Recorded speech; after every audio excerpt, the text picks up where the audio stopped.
Madhu RTV నుంచి sir.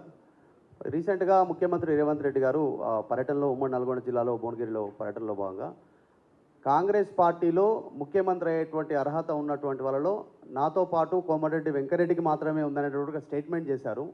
తర్వాత ఇంకొక క్వశ్చన్ దీనికి యాడాను. ఉమ్మడి ఖమ్మం జిల్లాలో 3 మంత్రి పదవులు ఉన్నాయి, ఉమ్మడి నల్గొండ జిల్లాలో కూడా 3 మంత్రి పదవులు రానున్నాయనేటువంటి చర్చ ఉంది. కోమటిరెడ్డి రాజగోపాల్ రెడ్డి గారు ఇంట్రెస్ట్ ఉన్నారు అనేటువంటిది. ఈ రెండింటి మీద మీ కామెంట్ ఏంటి? దాని మీద కామెంట్ ఏముంటుంది? నాకు ముఖ్యమంత్రి కాదు, నాకు మంత్రి పదవి కావాలని కూడా మన ఢిల్లీ పోలే, క్యాంపులో ఉండాలని ఆదేశించింది పార్టీ. నా రూమ్లోకి వెళ్ళి 3 nights 4 days బయట కాలు కూడా పెట్టలే. చాలామంది నాయకులు ఢిల్లీకి పోయినరు. సరే ఎవరెవరు పోయినో మీ అందరికి తెలిసి నేను వాళ్ళ మీద అంటే సీనియర్ నాయకులుగా అందరు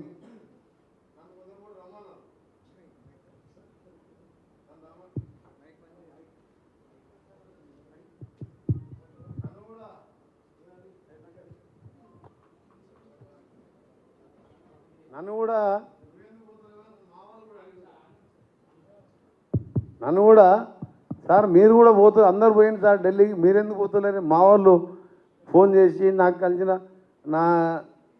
నాకున్న క్లోజ్ ఉన్న ఎమ్మెల్యేస్ కానీ మా ఫ్రెండ్స్ అడితే, బాబు కాంగ్రెస్ గవర్నమెంట్ వచ్చింది, పార్టీ అధిష్టానం వరకు క్యాంపులో ఉండమని చెప్పింది, క్యాంపులో ఉంటా, నాకు పదవులు ముఖ్యం కాదు అన్న. ముఖ్యమంత్రి గారు అన్న అకేషన్ ఏంటంటే, మేము ముఖ్యమంత్రి గారి నాయకత్వంలో ఒకసారి ముఖ్యమంత్రిగా ఎమ్మెల్యేలు హైకమాండ్ నిర్ణయించిన తర్వాత రేవంత్ రెడ్డి గారి నాయకత్వంలో ఆయనని గౌరవిస్తూ ముఖ్యమంత్రిగా ఆయన చెప్పిన కార్యక్రమాలు ప్లస్ ఆయన కూడా మాతో సీనియర్లతో కూడా ప్రతి విషయంలో కూడా సంప్రదించుకుంటూ చిన్న పెద్ద తేడా లేకుండా మంచి గౌరవంగా ఒక ఫ్రెండ్ లాగా ఉంటాడు. మేము అదే తీరుగా ముఖ్యమంత్రిగా గౌరవిస్తాం. ఆయన మా దగ్గర ఒక పనికిరాలిన లీడర్ ఉన్నాడు, 10 ఏళ్ళు మినిస్టర్గా ఉండి తలకాయ ఎత్తడు తప్ప పైకి తీయడు. ప్రెస్ వాళ్ళు పోయి నమస్తే పెట్టినా నమస్తే పెట్టాడు. ఆయన గింతే ఉంటాడు చూస్తానికి. ఆయన మా ఎస్ఎల్బిసి టన్నల్ పోలే, సొరంగం 2000 కోట్లు ఇవ్వాలి, అది పూర్తి అయి ఉంటే నేను శాంక్షన్ చేయించుకున్న రాజశేఖర రెడ్డితో కొట్లాడి దాన్ని కేసీఆర్ పూర్తి చేస్తా అంటే కేసీఆర్ దేవుడు ఎరుగు. ఈ చిన్న మనిషి కూడా పోయి ఒకసారి పోయి సొరంగం దగ్గర పోలే. 95% పూర్తయిన బ్రాహ్మణ ప్రాజెక్ట్ ఇప్పుడు నడుస్తున్నది. 2 నెలల్లో నీళ్ళు ఓపిస్తున్నా, 3 monthsనే 10 ఏళ్ళు అది 1,00,000 ఎకరాల ఆయకట్టు.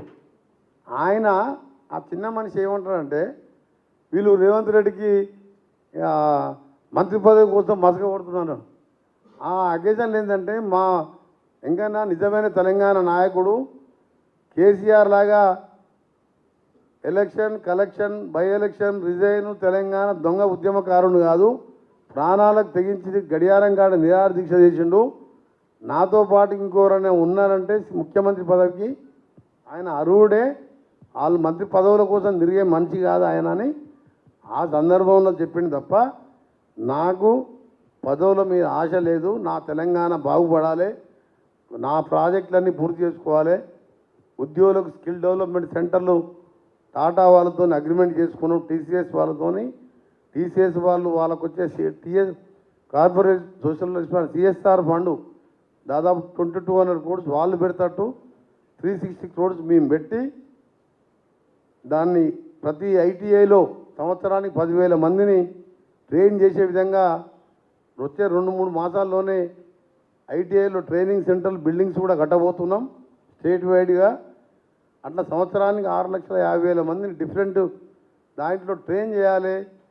వాళ్ళకు ప్రైవేట్లో కూడా మనకి చూడండి, కన్స్ట్రక్షన్ ఇంత పెరిగిపోతే 25 లక్షల మంది బీహార్ వాళ్ళు, మధ్యప్రదేశ్, యూపీ వాళ్ళు వచ్చి ఇక్కడ పనిచేస్తే నెలకి 50 నుంచి 1,00,000 వరకు వస్తుంది. వాళ్ళు రోజు 3,000 రూపాయల శాలరీ అలా వేజెస్ పడుతుంది.